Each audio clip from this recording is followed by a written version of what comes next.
Rangpur city কর্পোরেশনের গুরুত্বপূর্ণ এলাকাগুলোর চিত্র জ্বলছে বাহারি রকমের সড়কবাতি, তবে বিপরীত চিত্র বিভিন্ন আবাসিক এলাকায়। নগরীর ৩৩টি ওয়ার্ডের বেশিরভাগ এলাকার সড়কবাতি নষ্ট। নগরবাসীর অভিযোগ, অন্ধকারের সুযোগে বাড়ছে নানা অপরাধ। এই লাইটটা যে লাগাইছে, এই লাইটটা লাগানোর পর কয়েকদিন পর নষ্ট হয়ে গেছে। রাস্তার সাইডে থেকে চোর গুন্ডে কখনো নামে আসে। তো অ্যাডজাসেন্ট এরিয়াতে মানে কোনো লাইট নাই, অন্ধকার। তারপর আপনি রাস্তাগুলো যদি দেখেন, সেটা তো আরেক ধরনের ভীতিকর অবস্থা। আমরা চাই এই রোডটায় যেন অতি শীঘ্রই লাইটের ব্যবস্থা করা হয়। কর্তৃপক্ষ বলছে, নতুন সড়কবাতি কিনতে টেন্ডার প্রক্রিয়া চলমান রয়েছে। টেন্ডারটা অলরেডি কাজ আদেশ দেওয়া হয়েছে। মনে হয় এই মাসে অথবা সামনের মাসের দিকেই আমরা মালামাল পেলে বাকি যে অকেজো লাইটগুলো মেরামত করার সুযোগ পাবো।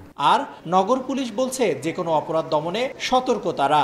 শহরব্যাপী বিভিন্ন পয়েন্টে, গুরুত্বপূর্ণ পয়েন্টে টহল টিম, পিকেট টিম প্রতিনিয়তই ডিউটি করে।